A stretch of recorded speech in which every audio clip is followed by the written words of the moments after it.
Assalamualaikum warahmatullahi wabarakatuh. Pengajian Gus Baha tentang jangan berharap kepada orang lain. Bismillahirrahmanirrahim. Kita dengarkan bersama-sama. Sebelum saya terangkan teks persisnya, itu ada sekian problem dalam memahami Quran, terutama kalau lewat terjemah. Problem itu bisa gawat, gawat betul, bukan gawat-gawatan tapi gawat betul. Misalnya ada ayat begini dan terjemahnya pasti begini. Fa'ainama tuwallu fasamma wajibah. Kamu menghadap mana saja, di arah manapun, di sana ada ridhonya. Itu kalau hanya pakai terjemah, tentu menjadikan kita sholat bisa menghadap ke timur, ke barat, ke utara, dan ke apa? Selatan. Saya cerita sedikit tentang asbabun nuzul. Memang tema sekarang tentang asbabun nuzul. Dulu Rasulullah SAW ketika di Mekah itu sholat menghadap Ka'bah. Tapi setelah pindah di Madinah, di mana Madinah itu ada komunitas Yahudi dan Nasrani, Rasulullah itu menghadap ke Baitul Maqdis. Kira-kira 16 bulan. 16 sampai 17 bulan. Semua riwayat itu kisarannya hanya 16 sampai berapa? 17 bulan. Sehingga orang Yahudi itu bilang begini, Muhammad ini baiklah, meskipun dia membawa agama baru tapi kiblatnya masih ikut kita, masih baik kan? Setelah 16 bulan Nabi diperintahkan Allah untuk menghadap ke Ka'bah. Fawal liwajhaka syatral masjidil haram. Maka orang Yahudi itu berontak. Berontaknya adalah kiblat mereka ditinggalkan. Cara berpikir orang Yahudi itu kiblat mereka ditinggal. Sehingga mereka bilang mawallahum an qiblatihim allati kanu 'alaiha. Apa yang menjadikan umat Islam berpaling dari kiblat itu? Kemudian mereka provokatif betul. Ini perlu diperjelas. Provokatif. Bilang begini. Inna Muhammadan tahayyara fi din. Muhammad ini bingung dalam beragama. Sehingga habis ngomong A ngomong B, habis kiblat Ka'bah, kiblat Baitul Maqdis. Sehingga dalam banyak tarikh disebutkan peristiwa kiblat itu terbanyak melahirkan orang murtad. Orang yang keluar dari Islam gara-gara provokasi orang Yahudi. Muhammad tahayyara fi din. Muhammad itu bingung dalam menentukan pilihan apa? Berat. Kemudian walhasil singkat cerita akhirnya Nabi itu madhep Ka'bah. Apa yang terjadi mukjizat itu adalah bahwa agama ini agama yang mewakili semua agama sebelumnya yang masih orisinal. Yaitu Nabi akhirnya berargumentasi Ka'bah adalah kiblat yang asli, yang lebih tua. Terus mereka tanya buktinya apa? Dijawab oleh Quran fihi ayatum bayyinatum maqamu apa? Ibrahim. Ka'bah bukti tertua adalah di situ ada makam Ibrahim. Makam itu jejak kaki. Ya, kalau bahasa Indonesia makam itu kuburan. Kalau dalam bahasa Arab makam itu jejak apa? Jejak. Sehingga diketahui oleh sejarah dibuktikan di situ ada jejak kaki siapa? Nabi Ibrahim. Sementara nisbatnya Baitul Maqdis itu adalah kepada Nabi Musa dan Nabi Harun. Yang ini adalah turunan dari Nabi siapa? Ibrahim. Hikmahnya apa? Begini, sebagai bukti bahwa Baitul Maqdis pernah menjadi poros Islam atau poros Tauhid, maka Nabi Muhammad pernah disuruh menghadap ke Baitul Maqdis. Buat inget-ingetan kalau ini pernah menjadi poros apa tahu? Tapi tetap tua-tuaan masih tua apa? Kenapa tua Ka'bah tadi? Karena Ibrahim adalah Abul Anbiya, bapak dari para. Dan di situ ada jejak kakinya. Fihi ayatum bayyinatum maqam. Bukti itu belum cukup. Dibuktikan lagi bahwa Ismail itu hidupnya kita. Kita tahu sa'i bena Safa wal Marwah adalah karena Siti Hajar sedang mencari apa? Jadi ada bukti sekian, bukti empirik bahwa Ibrahim itu kiblatnya itu Ka'bah, bukan Baitul. Sehingga ada kata-kata fihi ayatum bayyinatum maqamu. Tanpa ngerti asbabun nuzul, kamu akan mengartikan fa'ina ma tuwal fatam mawajibah itu salah. Karena di situ kamu menghadap mana saja, maka di situ ada ridhonya. Maka para ulama memberi catatan, maksudnya kamu menghadap kemana saja, asal itu yang diperintahkan Allah, maka di situ ada ridhonya. Harus seperti itu maknanya, disesuaikan dengan konteks asbabun. Tanpa seperti itu tidak bisa. Dan masih banyak lagi kepentingan tentang asbab. Jadi problem sekarang adalah banyak mufassir yang hanya mengartikan dari terjemah. Itu bahaya sekali. Jika ada orang yang menikah secara mut'ah, itu kan mirip kayak transaksi zina. Mereka berdalil famastam ta'tum bihi minhunna fa'atuhunna ujurahun. Perempuan yang sudah kamu nikmati, yang penting kamu bayar. Terjemahnya seperti itu. Karena ujur itu jamaknya ujroh. Itu fatal sekali. Padahal ayat itu begini, settingannya begini, setting siakul kalamnya atau asbabun nuzulnya. Ini sekaligus, memang saya sengaja ngaji dengan tema yang berat untuk penghormatan pada yang ngaji. Kalau temanya ringan kan kayak TPG. Begini asbabun nuzulnya begini. Wal muhsanatu minan nisa yang awal juz 5 itu ya kita santai aja. Yang awal juz 5 itu sebetulnya maktuf diatafkan pada ayat hurrimat alaikum ummahatukum wa banatukum wa akhwatukum wa ammatukum wa kholatukum wa banatul akhi wa banatul. Jadi perempuan yang haram dinikah itu ada 7 yang faktor nasab, yaitu siapa? Ibu, putri, saudara putri, bulik dari bapak, amah itu bulik dari bapak, kholah itu bulik dari ibu, keponakan dari saudara lelaki, keponakan dari saudara perempuan. Ini disebut haram karena nasab, nasab gen. Kalau orang Jawa bilang hanya 4 karena ngitungnya bulik baik dari bapak maupun ibu. Kalau orang Jawa bilang kan bulik terus keponakan dihitung 1. Padahal ada keponakan dari saudara lelaki, ada keponakan dari saudara apa? Perempuan. Wabanatul akhi wabanatul. Terus kedua haram karena rodok. Kita tahu dalam hukum Islam rodok adalah sama dengan nasab. Jadi ibu yang pernah menyusui kamu berarti jadi ibu kamu, dan saudara sepenyusuan berarti menjadi saudara kamu. Ini disebut wa ummahatukum allati arda'nakum wa akhwatukum minar.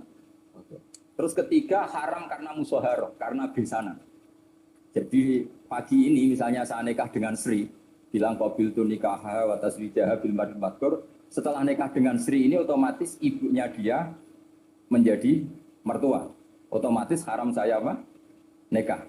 Ini namanya haram karena musuh. Atau kamu punya anak Zaid. Zaid pagi ini akad dengan Sri. Berarti Sri adalah menantu Anda. Otomatis haram bagi Anda. Itu namanya haram karena musuh, haram karena bisana. Itu yang disebut waroba apa haram-haram itu kan saat terus itu wa ummahatu nisaikum. Apa ibu dari istri-istri kamu. Memang ini agak jelimet, tapi memang syaratnya mufassir harus biasa jelimet. Jangan hanya nyari partai ayat-ayat untuk kepentingan partai. Wah, itu ngeri. Kacau Quran dipakai kampanye. Terus itu berarti sudah 3 kan? Haram karena nasab, karena rodok, haram karena musuh. Terus yang keempat ini haram yang bukan karena sebab pada seorang perempuan, tapi karena istri orang. Disebut wal muhsanatu minan bisa. Haram menikahi perempuan yang masih milik orang lain.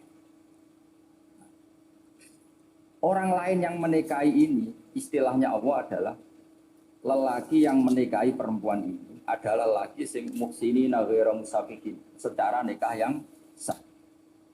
Nah, nikah yang sah itu begini dalam hukum fikih Islam. Saya nikah dengan Sri, kalau hanya akad, itu saya wajib bayar mahar hanya separuh. Jadi kalau saya janji bayar 1 miliar, berarti wajib bayar berapa? 500 juta. Kalau janjinya 100 juta, hanya bayar 50 juta. Itu yang wajib bil akdi. Nanti wajib sepenuhnya nunggu bil jima. Kalau sudah hubungan intim, baru wajib 100%. Jadi kalau ada di Jawa, nikah dengan seperangkat alat sholat, itu yang atasannya tok, itu wajib karena akad. Nanti bawahnya nunggu setelah hubungan apa? Intim. Nah, ini hukum Quran, bukan hukum saya. Makanya kan wa in talaqtumuhunna min qabli an tamassuhunna, terus panis huma faradtum. Hanya wajib bayar setengah. Nah, perempuan yang sudah diajak hubungan intim itu kata Allah fa'atuhunna ujurahun, maka wajib kamu bayar penuh. Jadi ayat itu tentang perempuan yang sudah dinikah, kita harus bayar berapa? Harus bayar penuh. Ini penting saya utarakan. Nah, problem kita sebagai orang Indonesia, ini juga problem Pak On, problem semua kiai. Mahar di Indonesia itu nggak bisa dibahas di Quran. Karena keterlaluan, kecilnya itu keterlaluan. Saya ini kan kiai, sering ngakatkan itu sampai bosan, seperangkat alat. Oh, itu ngawur sekali, ini mbak-mbak harus nggak mau. Saya provokasi minimal itu ya berapa? 100 juta berapa? Pantasnya berapa? Pantasnya berapa? 10 gram itu berapa nilainya? Kan 1 gram 500.000 baru 5. Ya sudah mendingan itu 10 gram. Quran itu bayangannya gini sambil latihan, yang hafal-hafal biar latihan. Jangan dapat beasiswa karena hafal tapi nggak jelas hubungannya. Quran itu bayangannya gini, ini nggak mungkin Quran ini bisa dibaca di Jawa. Wa in aradtum istibdala zawji makana zawji wa ataitum ihsahunna qintaran fala ta'khudhu minhu syai'a. Jika kamu nikah sama seorang perempuan, kemudian kamu cerai, maka mahar yang sudah kamu berikan jangan ambil lagi. Karena mahar di Arab itu mahal, 100 juta, kadang mobil Alphard, kadang GMC. Sehingga setelah menceraikan tuh kebayang menarik. Kok enak dulu saya memberikan itu kan karena dapat servisnya. Sekarang sudah saya cerai, saya tarik. Kalau mahar di Indonesia kan seperangkat alat sholat. Jadi nggak kebayang ada kalimat fala ta'khudhu minhu syai'a, jangan ambil lagi. Kebayang ngambil aja enggak? Apalagi kalau nikahnya sudah 2 tahun kan sudah lusuh, sudah. Tapi kalau di Arab itu kebayang karena mahal. Makanya orang Arab suka nikah orang Indonesia karena murah. Jadi bahasa kintoron itu harta yang enggak ternilai. Wa ataitum ihdahunna kintoron. Yang enggak ternilai, mahal betul. Itu pernah saya hitung, ada yang mahar itu 400 juta, ya sekira-sekira. Nah, makanya setelah dicerai, Allah memperingatkan setelah kamu kasihkan, ya jangan minta lagi. Kenapa kepikiran minta? Karena jumlahnya besar. Kalau di Indonesia kepikiran nggak minta, nggak kepikiran, saking kecil. Perangkat alat sholat, kadang 1 juta. 1 juta itu setelah hubungan intim, sebelumnya yang wajib hanya 500. Itu kan nggak kebayang. Makanya susah ngartikan Quran di Indonesia, kadang susah karena kadang terlalu. Itu pernah Sayyidina Umar radhiyallahu anhu pernah bilang begini, wahai para perempuan, mahar itu jangan mahal-mahal, kasihan para lelaki. Itu ada perempuan alimah, ya orangnya alim betul. Itu nggak pernah sekolah di UI, tapi alim itu. Itu usul langsung gini, ya Amirul Mukminin, laisa dzalika laka ya Amirul Mukminin. Waqad qala ta'ala wa atiitum ihdahunna qintaran. Kamu hanya seorang Amirul Mukminin, tidak berhak bikin aturan pembatasan mahar. Allah saja tidak batasi. Kenapa kamu batasi? Jika dulu yang namanya nikahnya Sulaiman Agung atau Jamaluddin siapa Ratwati, kalau hadiah sampai tas mahal. Ini kan dari bahasa Arab mumtaz mahal. Mumtaz itu istimewa, mahal itu dia punya istri yang sangat dicintai, dikasih hadiah mumtaz mahal. Istilah Jawa jadi apa? Tas mahal. Itu sama Mujidul Labab kalah. Itu kalau cerai kan kepikiran minta lagi. Dikasihkan yang baru. Tapi kalau di Indonesia tidak mungkin karena apa tadi? Seperangkat alat sholat. Sebelum saya terangkan teks persisnya itu ada sekian problem dalam memahami Quran, terutama kalau lewat terjemah. Problem itu bisa gawat betul, bukan gawat-gawatan tapi gawat betul. Misalnya ada ayat begini dan terjemahnya pasti begini. Fa'aina ma tuwallu fasamma wajibah. Kamu menghadap mana saja, di arah manapun, di sana ada ridhonya. Itu kalau hanya pakai terjemah, tentu menjadikan kita sholat bisa menghadap ke timur, ke barat, ke utara, dan ke apa? Selatan. Saya cerita sedikit tentang asbabun nuzul. Memang tema sekarang tentang asbabun nuzul. Dulu Rasulullah SAW ketika di Mekah itu sholat menghadap Ka'bah. Tapi setelah pindah di Madinah, di mana Madinah itu ada komunitas Yahudi dan Nasrani, Rasulullah itu menghadap ke Baitul Maqdis. Kira-kira 16 bulan. 16 sampai 17 bulan. Semua riwayat itu kisarannya hanya 16 sampai berapa? 17 bulan. Sehingga orang Yahudi itu bilang begini, Muhammad ini baiklah, meskipun dia membawa agama baru tapi kiblatnya masih ikut kita, masih baik. Setelah 16 bulan Nabi diperintahkan Allah untuk menghadap ke Ka'bah. Fawalli wajhaka syatral Masjidil Haram. Maka orang Yahudi itu berontak. Berontaknya adalah kiblat mereka ditinggalkan. Cara berpikir orang Yahudi itu kiblat mereka ditinggal. Sehingga mereka bilang mawallahum an qiblatihim allati kanu 'alaiha. Apa yang menjadikan umat Islam berpaling dari kiblat Baitul Maqdis. Kemudian mereka provokatif betul. Ini perlu diperjelas. Provokatif. Bilang begini. Inna Muhammadan tahayyara fi din. Muhammad ini bingung dalam beragama. Sehingga habis ngomong A ngomong B, habis kiblat Ka'bah, kiblat Baitul Maqdis. Sehingga dalam banyak tarikh disebutkan peristiwa kiblat itu terbanyak melahirkan orang murtad. Orang yang keluar dari Islam gara-gara provokasi orang Yahudi. Muhammad tahayyara fi din. Muhammad itu bingung dalam menentukan pilihan apa? Beragama. Kemudian walhasil singkat cerita akhirnya Nabi itu madhep Ka'bah. Apa yang terjadi mukjizat itu adalah bahwa agama ini agama yang mewakili semua agama sebelumnya yang masih orisinal. Yaitu Nabi akhirnya berargumentasi Ka'bah adalah kiblat yang asli, yang lebih tua. Terus mereka tanya, buktinya apa? Dijawab oleh Quran, fihi ayatum bayyinatum maqamu apa? Ibrahim. Ka'bah bukti tertua adalah di situ ada makam Ibrahim. Makam itu jejak kaki. Ya kalau bahasa Indonesia makam itu kuburan. Kalau dalam bahasa Arab makam itu jejak apa? Jejak. Sehingga diketahui oleh sejarah dibuktikan di situ ada jejak kaki siapa? Nabi Ibrahim. Sementara nisbatnya Baitul Maqdis itu adalah kepada Nabi Musa dan Nabi Harun. Yang ini adalah turunan dari Nabi siapa? Ibrahim. Hikmahnya apa? Begini, sebagai bukti bahwa Baitul Maqdis pernah menjadi poros Islam atau poros Tauhid, maka Nabi Muhammad pernah disuruh menghadap ke Baitul Maqdis. Buat inget-ingetan kalau ini pernah menjadi poros apa tahu? Tapi tetap tua-tuaan masih tua apa? Kenapa tua Ka'bah tadi?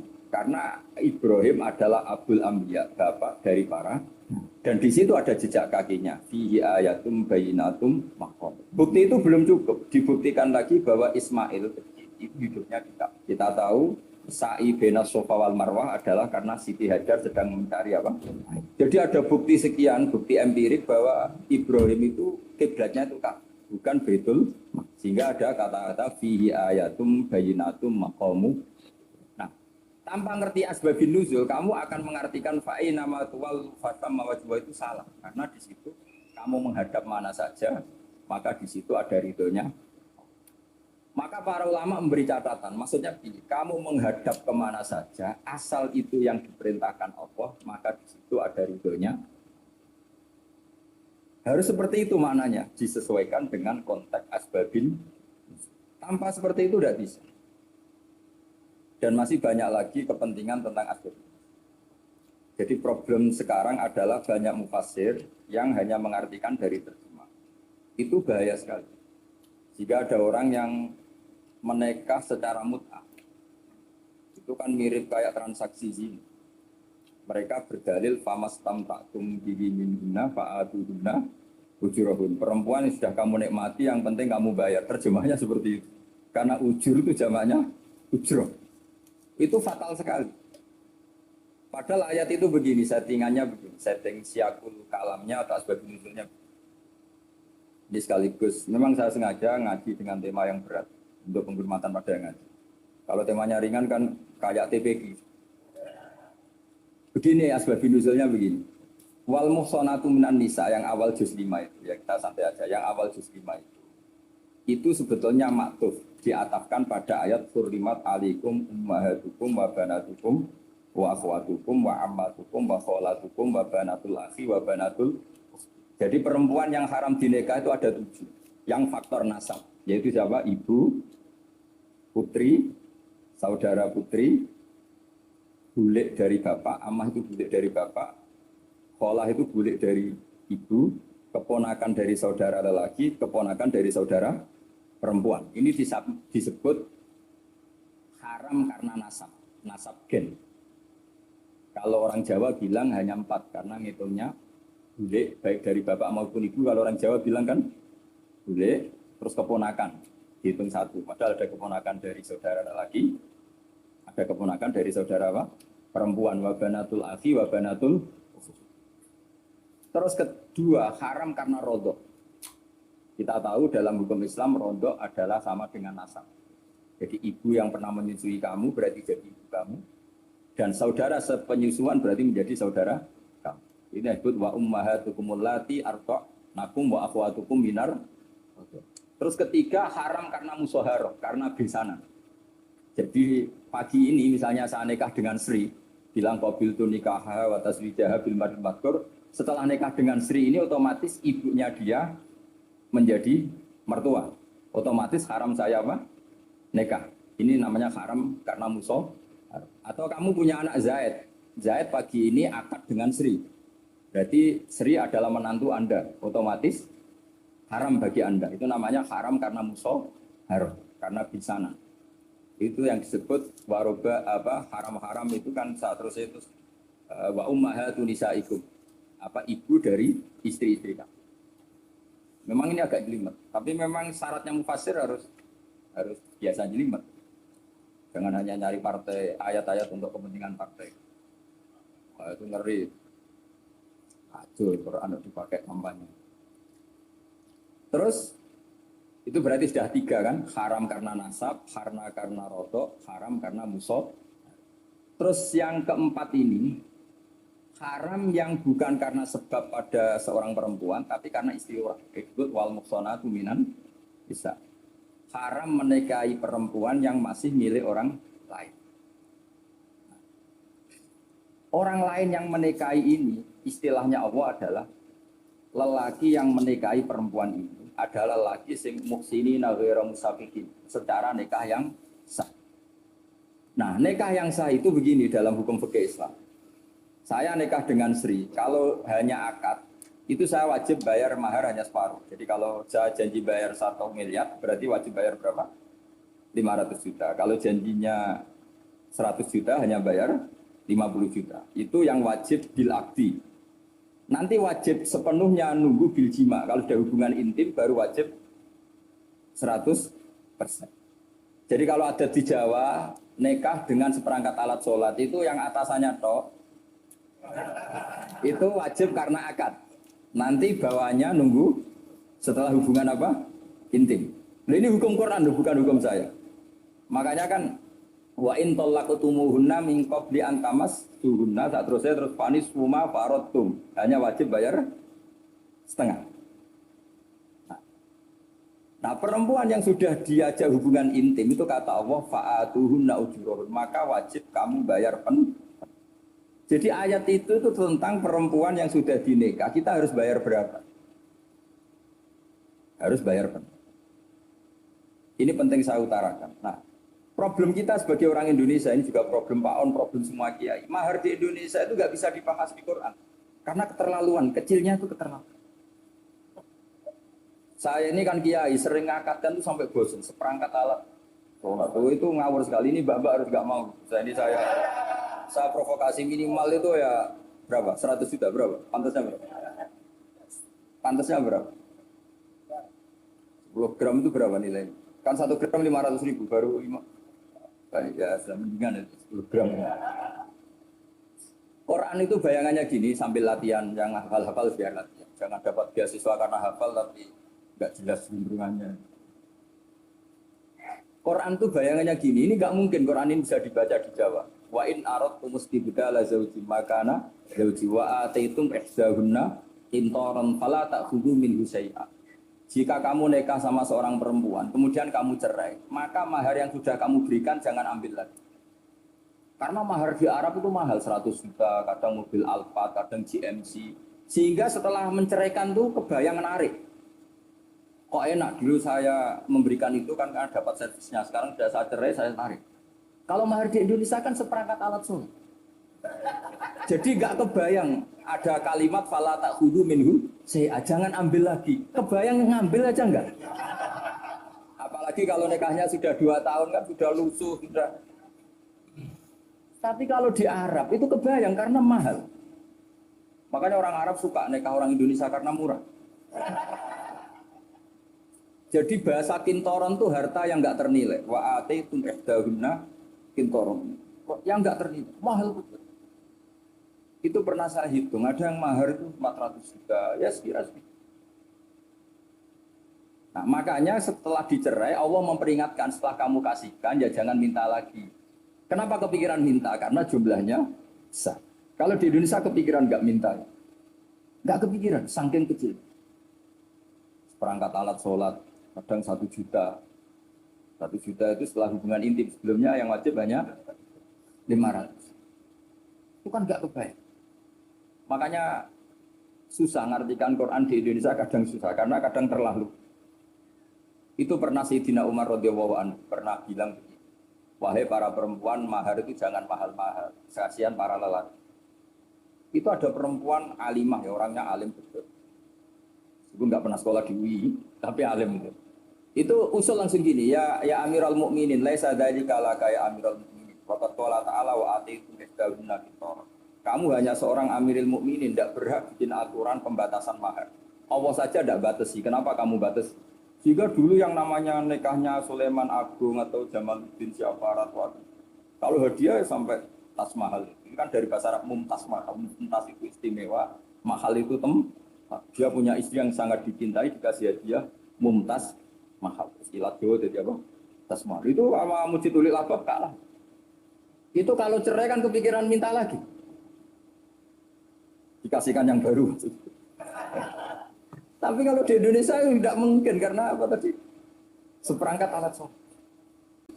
Sebelum saya terangkan teks persisnya itu ada sekian problem dalam memahami Quran, terutama kalau lewat terjemah. Problem itu bisa gawat, gawat betul, bukan gawat-gawatan tapi gawat betul. Misalnya ada ayat begini dan terjemahnya pasti begini. Fa'ainama tuwallu fasamma wajibah. Kamu menghadap mana saja, di arah manapun, di sana ada ridhonya. Itu kalau hanya pakai terjemah, tentu menjadikan kita sholat bisa menghadap ke timur, ke barat, ke utara, dan ke apa? Selat. Saya cerita sedikit tentang asbabun nuzul. Memang tema sekarang tentang asbabun nuzul. Dulu Rasulullah SAW ketika di Mekah itu sholat menghadap Ka'bah.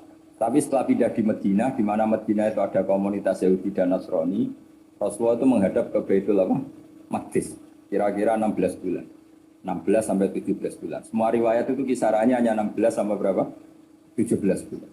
Sehingga orang Yahudi itu bilang begini, Muhammad ini baiklah, meskipun dia membawa agama baru tapi kiblatnya masih ikut kita, masih baik kan.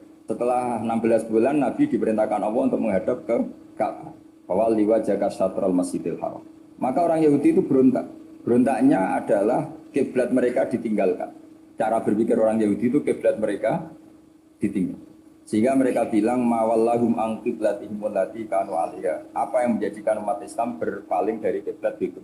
Kemudian mereka provokatif betul. Ini perlu diperjelas. Provokatif. Bilang begini. Inna Muhammadan tahayyara fi din. Muhammad ini bingung dalam beragama. Sehingga habis ngomong A, ngomong B. Habis kiblat Ka'bah, kiblat Baitul. Sehingga dalam banyak tarikh disebutkan peristiwa kiblat itu terbanyak melahirkan orang murtad. Orang yang keluar dari Islam. Gara-gara provokasi orang Yahudi, Muhammad tahayyara fi din. Muhammad itu bingung dalam menentukan pilihan apa? Berat. Kemudian walhasil singkat cerita akhirnya Nabi itu madhep Ka'bah. Apa yang terjadi mukjizat itu adalah bahwa agama ini agama yang mewakili semua agama sebelumnya yang masih orisinil. Yaitu Nabi akhirnya berargumentasi Ka'bah adalah kiblat yang asli, yang lebih tua. Terus mereka tanya, buktinya apa? Dijawab oleh Quran, fihi ayatum bayyinatum maqamu apa? Ibrahim. Ka'bah bukti tertua adalah di situ ada makam Ibrahim. Makam itu jejak kaki. Ya kalau bahasa Indonesia makam itu kuburan, kalau dalam bahasa Arab makam itu jejak apa? Jejak. Sehingga diketahui oleh sejarah dibuktikan di situ ada jejak kaki siapa? Nabi Ibrahim. Sementara nisbatnya Baitul Maqdis itu adalah kepada Nabi Musa dan Nabi Harun. Yang ini adalah turunan dari Nabi siapa? Ibrahim. Hikmahnya apa? Begini, sebagai bukti bahwa Baitul Maqdis pernah menjadi poros Islam atau poros Tauhid, maka Nabi Muhammad pernah disuruh menghadap ke Baitul Maqdis. Buat inget-ingetan kalau ini pernah menjadi poros apa tahu? Tapi tetap tua-tuaan masih tua apa? Kenapa tua Ka'bah tadi? Karena Ibrahim adalah Abul Ambiya, bapak dari para. Dan di situ ada jejak kakinya. Fihi ayatum bayyinatum maqam. Bukti itu belum cukup. Dibuktikan lagi bahwa Ismail itu hidupnya kita. Kita tahu sa'i bena Safa wal Marwah adalah karena Siti Hajar sedang mencari apa? Jadi ada bukti sekian, bukti empirik bahwa Ibrahim itu kiblatnya itu Ka'bah, bukan Baitul. Sehingga ada kata-kata fihi ayatum bayyinatum maqamu. Nah, tanpa ngerti asbabun nuzul, kamu akan mengartikan fa'ina ma tuwal fatamma wajibah itu salah. Karena di situ kamu menghadap mana saja, maka di situ ada ridhonya. Maka para ulama memberi catatan, maksudnya begini, kamu menghadap kemana saja, asal itu yang diperintahkan Allah, maka di situ ada ridhonya. Harus seperti itu maknanya, disesuaikan dengan konteks asbabin. Tanpa seperti itu tidak bisa. Dan masih banyak lagi kepentingan tentang asbabin. Jadi problem sekarang adalah banyak mufassir yang hanya mengartikan dari terjemah. Itu bahaya sekali. Jika ada orang yang menikah secara mut'ah, itu kan mirip kayak transaksi zina. Mereka berdalil famastam taktum bihi minhunna fa'atuhunna ujurahun. Perempuan yang sudah kamu nikmati yang penting kamu bayar. Terjemahnya seperti itu. Karena ujur itu jamaknya ujroh. Itu fatal sekali. Padahal ayat itu begini, settingannya begini. Setting siakul kalamnya atau asbab nuzulnya. Ini sekaligus, memang saya sengaja ngaji dengan tema yang berat untuk penghormatan pada yang ngaji. Kalau temanya ringan kan kayak TPG. Begini asbabun nuzulnya begini. Wal muhsanatu minan nisa yang awal juz 5 itu, ya kita santai aja, yang awal juz 5 itu. itu sebetulnya maktuf diatafkan pada ayat hurrimat alaikum ummahatukum wa banatukum wa akhwatukum wa ammatukum wa kholatukum wa banatul akhi wa banatul. Jadi perempuan yang haram dinikah itu ada 7 yang faktor nasab, yaitu siapa? Ibu, putri, saudara putri, bulik dari bapak, amah itu bulik dari bapak, kholah itu bulik dari ibu, keponakan dari saudara lelaki, keponakan dari saudara perempuan. Ini disebut haram karena nasab, nasab gen.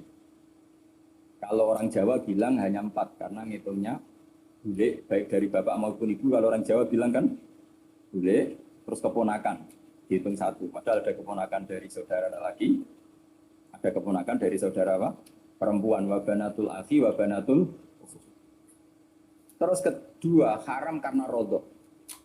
Kita tahu dalam hukum Islam rodok adalah sama dengan nasab.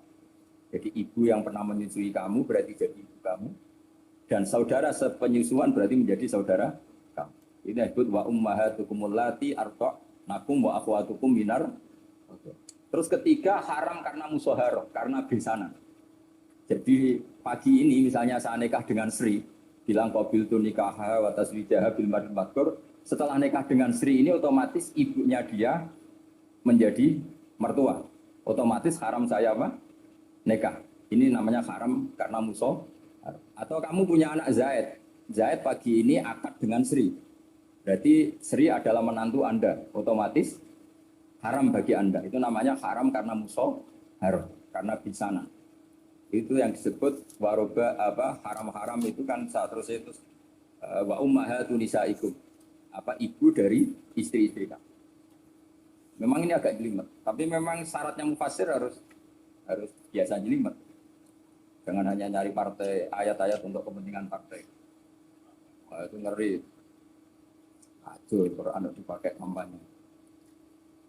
Terus itu berarti sudah 3 kan? Haram karena nasab, karena rodok, haram karena musuh.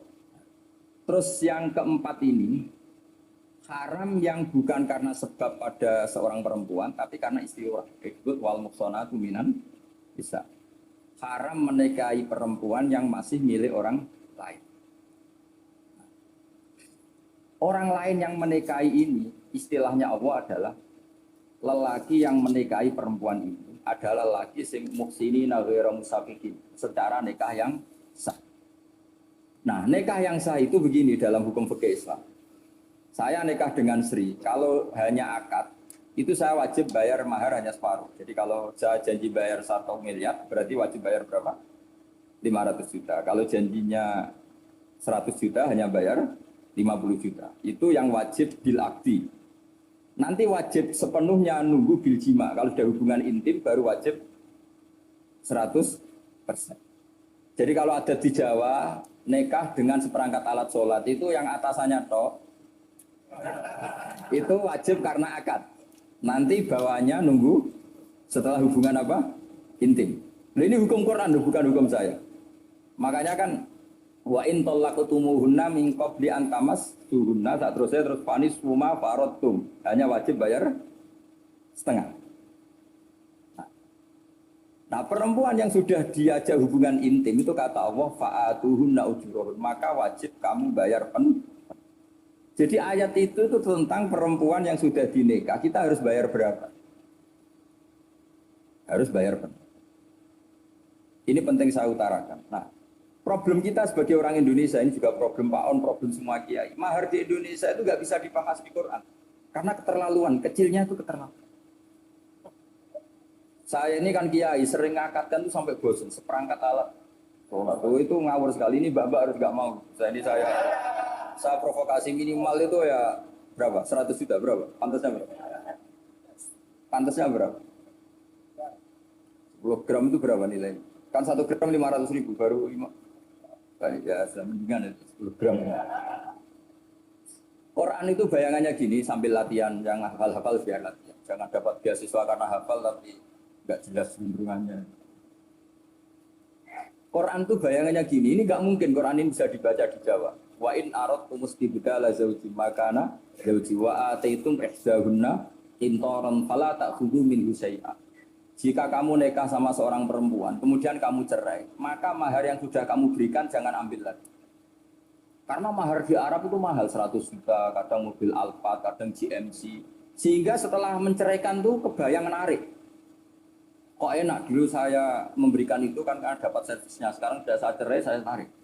Kalau mahar di Indonesia kan seperangkat alat sholat. Jadi nggak kebayang ada kalimat fala ta'khudhu minhu saya jangan ambil lagi. Kebayang ngambil aja enggak? Apalagi kalau nikahnya sudah 2 tahun kan sudah lusuh, sudah.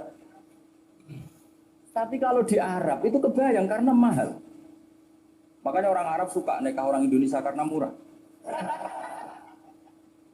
Jadi bahasa kintoron itu harta yang enggak ternilai. Wa ataitum ihdahunna kintoron. Yang enggak ternilai, mahal betul. Itu pernah saya hitung, ada yang mahar itu 400 juta, ya sekira-sekira. Nah, makanya setelah dicerai, Allah memperingatkan setelah kamu kasihkan, ya jangan minta lagi. Kenapa kepikiran minta? Karena jumlahnya besar. Kalau di Indonesia kepikiran nggak minta, nggak kepikiran, saking kecil.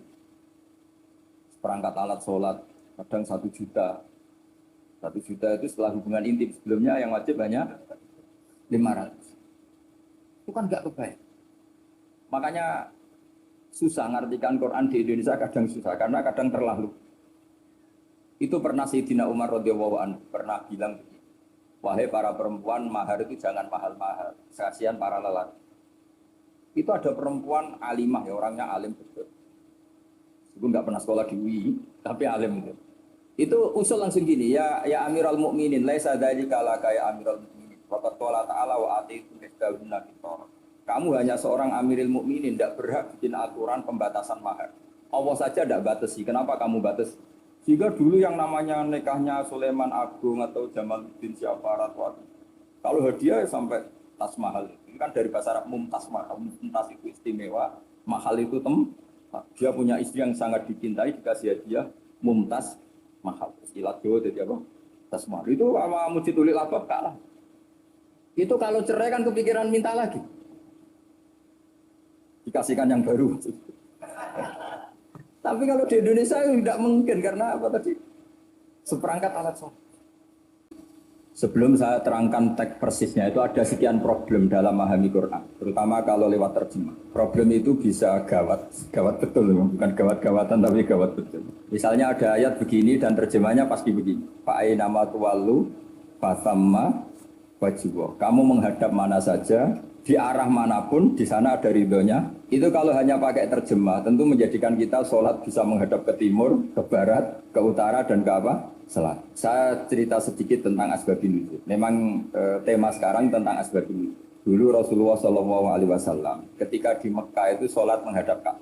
Tapi setelah pindah di Madinah, di mana Madinah itu ada komunitas Yahudi dan Nasrani, Rasulullah itu menghadap ke Baitul Maqdis. Kira-kira 16 bulan. 16 sampai 17 bulan. Semua riwayat itu kisarannya hanya 16 sampai berapa? 17 bulan. Sehingga orang Yahudi itu bilang begini, Muhammad ini baiklah, meskipun dia membawa agama baru tapi kiblatnya masih ikut kita, masih baik kan. Setelah 16 bulan Nabi diperintahkan Allah untuk menghadap ke Ka'bah. Fawal liwajhaka syatral Masjidil Haram. Maka orang Yahudi itu berontak. Berontaknya adalah kiblat mereka ditinggalkan. Cara berpikir orang Yahudi itu kiblat mereka ditinggal. Sehingga mereka bilang mawallahum an qiblatihim allati kanu 'alaiha. Apa yang menjadikan umat Islam berpaling dari kiblat itu. Kemudian mereka provokatif betul. Ini perlu diperjelas. Provokatif. Bilang begini. Inna Muhammadan tahayyara fi din. Muhammad ini bingung dalam beragama. Sehingga habis ngomong A, ngomong B. Habis kiblat Ka'bah, kiblat Baitul. Sehingga dalam banyak tarikh disebutkan peristiwa kiblat itu terbanyak melahirkan orang murtad. Orang yang keluar dari Islam. Gara-gara provokasi orang Yahudi, Muhammad tahayyara fi din. Muhammad itu bingung dalam menentukan pilihan apa? Berat. Kemudian walhasil singkat cerita akhirnya Nabi itu madhep Ka'bah. Apa yang terjadi mukjizat itu adalah bahwa agama ini agama yang mewakili semua agama sebelumnya yang masih orisinal. Yaitu Nabi akhirnya berargumentasi Ka'bah adalah kiblat yang asli, yang lebih tua. Terus mereka tanya buktinya apa? Dijawab oleh Quran fihi ayatum bayyinatum maqamu apa? Ibrahim. Ka'bah bukti tertua adalah di situ ada makam Ibrahim. Makam itu jejak kaki. Ya kalau bahasa Indonesia makam itu kuburan. Kalau dalam bahasa Arab makam itu jejak apa? Jejak. Sehingga Diketahui oleh sejarah, dibuktikan di situ ada jejak kaki siapa? Nabi Ibrahim. Sementara nisbatnya Baitul Maqdis itu adalah kepada Nabi Musa dan Nabi Harun. Yang ini adalah turunan dari Nabi siapa? Ibrahim. Hikmahnya apa? Begini, sebagai bukti bahwa Baitul Maqdis pernah menjadi poros Islam atau poros Tauhid, maka Nabi Muhammad pernah disuruh menghadap ke Baitul Maqdis. Buat inget-ingetan kalau ini pernah menjadi poros apa tahu? Tapi tetap tua-tuaan masih tua apa?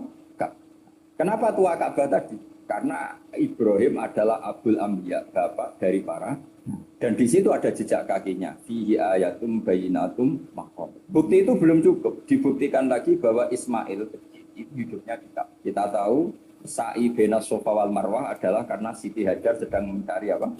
Jadi ada bukti sekian, bukti empirik bahwa Ibrahim itu kiblatnya itu Ka'bah, bukan Baitul. Sehingga ada kata-kata fihi ayatum bayinatum maqamu. Nah, tanpa ngerti asbabun nuzul, kamu akan mengartikan fa'i nama tuwal fatam mawajwa itu salah. Karena di situ kamu menghadap mana saja, maka di situ ada ridhonya. Maka para ulama memberi catatan, maksudnya begini, kamu menghadap kemana saja, asal itu yang diperintahkan Allah, maka di situ ada ridhonya. Harus seperti itu maknanya, disesuaikan dengan konteks asbabin. Tanpa seperti itu tidak bisa. Dan masih banyak lagi kepentingan tentang asbabin. Jadi problem sekarang adalah banyak mufassir yang hanya mengartikan dari terjemah. Itu bahaya sekali. Jika ada orang yang menikah secara mut'ah, itu kan mirip kayak transaksi zina. Mereka berdalil famastam taktum bihi minhunna fa'atuhunna ujurahun. Perempuan yang sudah kamu nikmati, yang penting kamu bayar. Terjemahnya seperti itu. Karena ujur itu jamaknya ujroh. Itu fatal sekali. Padahal ayat itu begini, settingannya begini. Setting siakul kalamnya atau asbab nuzulnya. Ini sekaligus, memang saya sengaja ngaji dengan tema yang berat untuk penghormatan pada yang ngaji. Kalau temanya ringan kan kayak TPG. Begini asbabun nuzulnya begini. Wal muhsanatu minan nisa yang awal juz 5 itu, ya kita santai aja, yang awal juz 5 itu sebetulnya maktuf, diatafkan pada ayat hurrimat alaikum ummahatukum wa banatukum wa akhwatukum wa ammatukum wa kholatukum wa banatul akhi wa banatul. Jadi perempuan yang haram dinikah itu ada 7. Yang faktor nasab, yaitu siapa? Ibu, putri, saudara putri, bulik dari bapak, amah itu bulik dari bapak, kholah itu bulik dari ibu, keponakan dari saudara lelaki, keponakan dari saudara perempuan. Ini disebut haram karena nasab, nasab gen. Kalau orang Jawa bilang hanya 4 karena ngitungnya bulik baik dari bapak maupun ibu. Kalau orang Jawa bilang kan bulik terus keponakan, dihitung 1. Padahal ada keponakan dari saudara lelaki, ada keponakan dari saudara apa? Perempuan, wabanatul akhi, wabanatul. Terus kedua, haram karena rodok. Kita tahu dalam hukum Islam rodok adalah sama dengan nasab.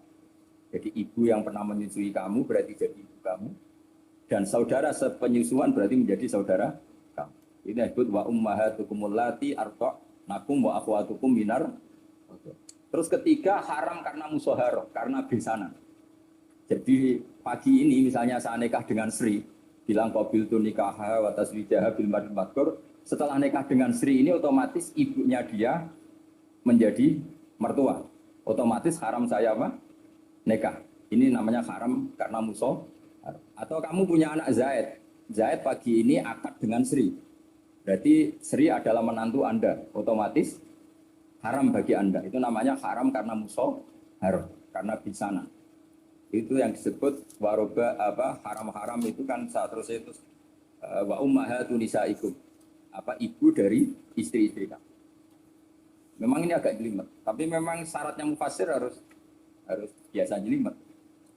Jangan hanya nyari partai ayat-ayat untuk kepentingan partai. Wah, itu ngeri. Aduh, Quran dipakai kampanye. Terus itu berarti sudah 3 kan, haram karena nasab, karena rodok, haram karena musuh. Terus yang keempat ini, haram yang bukan karena sebab pada seorang perempuan, tapi karena istri orang. Disebut wal muhsanatu minan nisa. haram menikahi perempuan yang masih milik orang lain.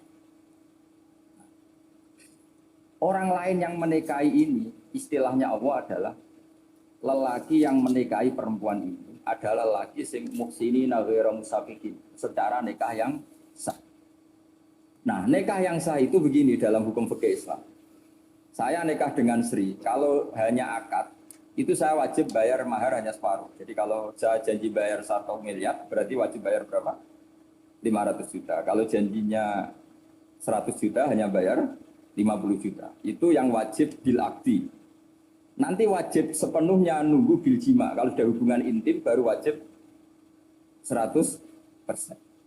Jadi kalau ada di Jawa, nikah dengan seperangkat alat sholat, itu yang atasannya tok, itu wajib karena akad. Nanti bawahnya nunggu setelah hubungan apa? Intim. Nah, ini hukum Quran, bukan hukum saya. Makanya kan wa in talaqtumuhunna min qabli an tamassuhunna, terus panis huma faradtum. Hanya wajib bayar setengah. Nah, perempuan yang sudah diajak hubungan intim itu kata Allah fa'atuhunna ujurahun, maka wajib kamu bayar pen. Jadi ayat itu tentang perempuan yang sudah dinikah, kita harus bayar berapa? Harus bayar pen.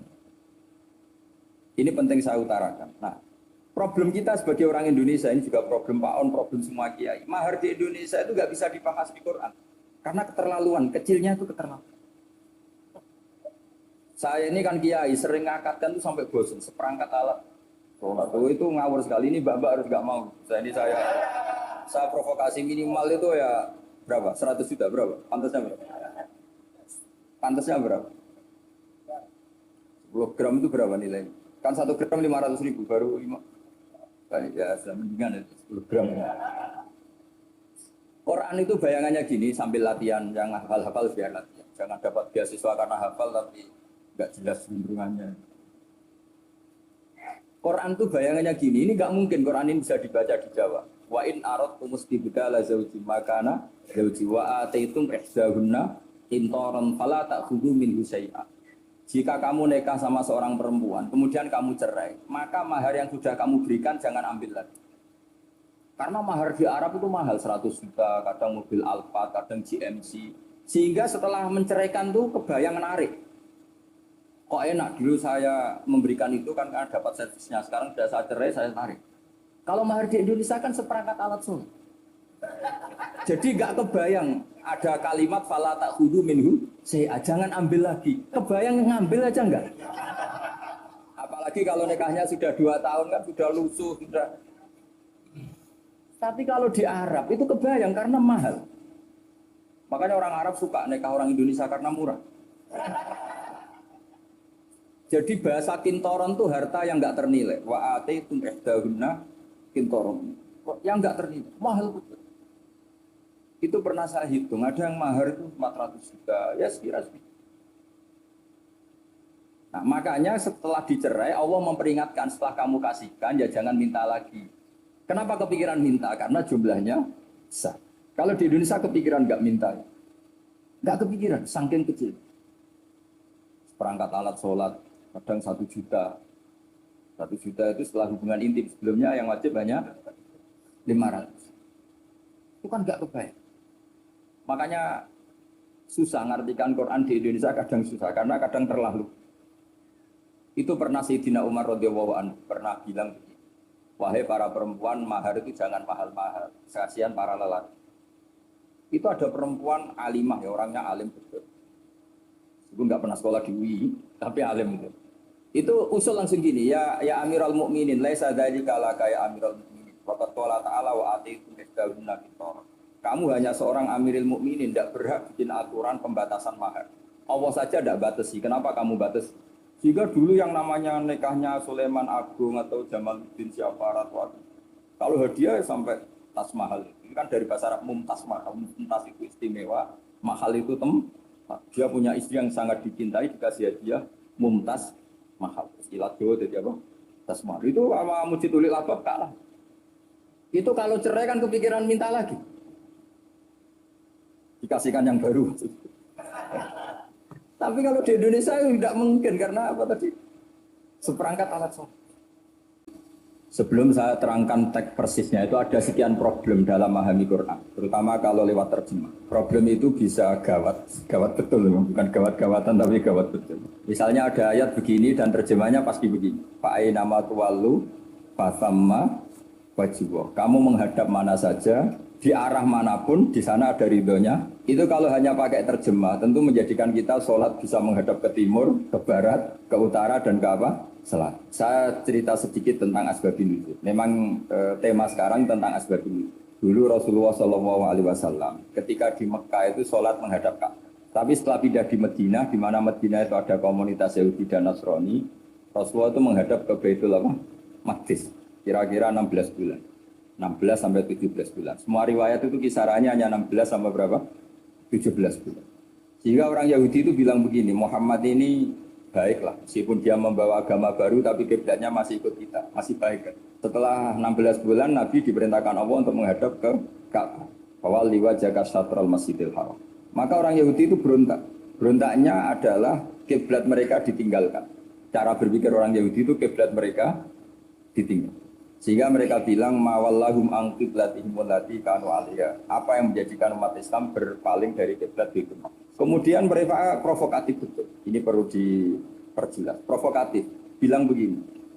Inna Muhammadan tahayyara fi din. Muhammad ini bingung dalam beragama. Sehingga habis ngomong A ngomong B, habis kiblat Ka'bah, kiblat Baitul Maqdis. Sehingga dalam banyak tarikh disebutkan peristiwa kiblat itu terbanyak melahirkan orang murtad. Orang yang keluar dari Islam gara-gara provokasi orang Yahudi. Muhammad tahayyara fi din. Muhammad itu bingung dalam menentukan pilihan apa? Berat. Kemudian walhasil singkat cerita akhirnya Nabi itu madhep Ka'bah. Apa yang terjadi mujizat itu adalah bahwa agama ini agama yang mewakili semua agama sebelumnya yang masih orisinal. Yaitu Nabi akhirnya berargumentasi Ka'bah adalah kiblat yang asli, yang lebih tua. Terus mereka tanya, buktinya apa? Dijawab oleh Quran, fihi ayatum bayyinatum maqamu apa? Ibrahim. Ka'bah bukti tertua adalah di situ ada makam Ibrahim. Makam itu jejak kaki. Ya, kalau bahasa Indonesia makam itu kuburan. Kalau dalam bahasa Arab makam itu jejak apa?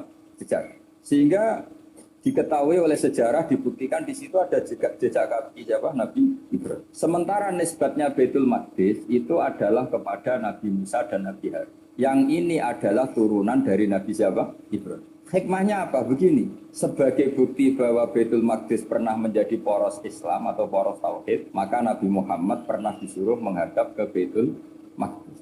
Buat inget-ingetan kalau ini pernah menjadi poros apa tahu? Tapi tetap tua-tuaan masih tua apa? Kenapa tua Ka'bah tadi? Karena Ibrahim adalah Abul Anbiya, bapak dari para. Dan di situ ada jejak kakinya. Fihi ayatum bayyinatum maqam. Bukti itu belum cukup. Dibuktikan lagi bahwa Ismail itu hidupnya kita tahu sa'i bena Safa wal Marwah adalah karena Siti Hajar sedang mencari apa? Jadi ada bukti sekian, bukti empirik bahwa Ibrahim itu kiblatnya itu Ka'bah, bukan Baitul. Sehingga ada kata-kata fihi ayatum bayyinatum maqamu. Nah, tanpa ngerti asbabun nuzul, kamu akan mengartikan fa'ina ma tuwal fatamma wajwa itu salah. Karena di situ kamu menghadap mana saja, maka di situ ada ridhonya. Maka para ulama memberi catatan, maksudnya begini, kamu menghadap kemana saja, asal itu yang diperintahkan Allah, maka di situ ada ridhonya. Harus seperti itu maknanya, disesuaikan dengan konteks asbabin. Tanpa seperti itu tidak bisa. Dan masih banyak lagi kepentingan tentang asbabin. Jadi problem sekarang adalah banyak mufassir yang hanya mengartikan dari terjemah. Itu bahaya sekali. Jika ada orang yang menikah secara mut'ah, itu kan mirip kayak transaksi zina. Mereka berdalil famastam taktum bihi minhunna fa'atuhunna ujurahun. Perempuan yang sudah kamu nikmati yang penting kamu bayar. Terjemahnya seperti itu. Karena ujur itu jamaknya ujroh. Itu fatal sekali. Padahal ayat itu begini, settingannya begini. Setting siakul kalamnya atau asbab nuzulnya. Ini sekaligus, memang saya sengaja ngaji dengan tema yang berat untuk penghormatan pada yang ngaji. Kalau temanya ringan kan kayak TPG. Begini asbabun nuzulnya begini.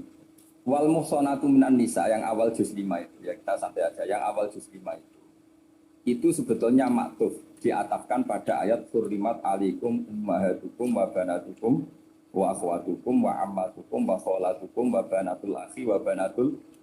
Jadi perempuan yang haram dinikah itu ada 7. Yang faktor nasab, yaitu siapa? Ibu, putri, saudara putri, bulik dari bapak, amah itu bulik dari bapak, kholah itu bulik dari ibu, keponakan dari saudara lelaki, keponakan dari saudara perempuan. Ini disebut haram karena nasab, nasab gen. Kalau orang Jawa bilang hanya 4 karena ngitungnya bulik baik dari bapak maupun ibu. Kalau orang Jawa bilang kan bulik terus keponakan dihitung 1. Padahal ada keponakan dari saudara lelaki, ada keponakan dari saudara apa? Perempuan. Wa banatul akhi wa banatul. Terus kedua, haram karena rodok. Kita tahu dalam hukum Islam rodok adalah sama dengan nasab. Jadi ibu yang pernah menyusui kamu berarti jadi ibu kamu. Dan saudara sepenyusuan berarti menjadi saudara kamu. Ini disebut wa ummahatukumul lati arda'nakum wa akhwatukum minar. Terus ketiga, haram karena musoharoh, karena besanan. Jadi pagi ini misalnya saya nikah dengan Sri, bilang qabil tu nikaha wa taswijaha bil madkur. Setelah nikah dengan Sri ini otomatis ibunya dia menjadi mertua. Otomatis haram saya apa? Nikah. Ini namanya haram karena musuh. Atau kamu punya anak Zaid. Zaid pagi ini akad dengan Sri. Berarti Sri adalah menantu Anda. Otomatis haram bagi Anda. Itu namanya haram karena musuh haram. Karena bisana. Itu yang disebut waroba apa haram-haram itu kan saat terus itu wa ummahatu nisaikum. Apa ibu dari istri-istri kamu. Memang ini agak jelimet, tapi memang syaratnya mufassir harus biasa jelimet. Jangan hanya nyari partai ayat-ayat untuk kepentingan partai. Wah, itu ngeri. Aduh, Quran dipakai kampanye. Terus itu berarti sudah 3 kan? Haram karena nasab, karena rodok, haram karena musuh. Terus yang keempat ini haram yang bukan karena sebab pada seorang perempuan, tapi karena istri orang. Disebut wal muhsanatu minan bisa. Haram menikahi perempuan yang masih milik orang lain. Orang lain yang menikahi ini, istilahnya Allah adalah lelaki yang menikahi perempuan ini adalah lelaki sing muhsinina ghairu musafiqin, secara nikah yang sah. Nah, nikah yang sah itu begini dalam hukum fikih Islam. Saya nikah dengan Sri, kalau hanya akad, itu saya wajib bayar mahar hanya separuh. Jadi kalau saya janji bayar 1 miliar, berarti wajib bayar berapa? 500 juta. Kalau janjinya 100 juta, hanya bayar 50 juta. Itu yang wajib bil akdi. Nanti wajib sepenuhnya nunggu bil jima. Kalau sudah hubungan intim, baru wajib 100%. Jadi kalau ada di Jawa, nikah dengan seperangkat alat sholat, itu yang atasannya tok, itu wajib karena akad. Nanti bawahnya nunggu setelah hubungan apa? Intim. Nah, ini hukum Quran, bukan hukum saya.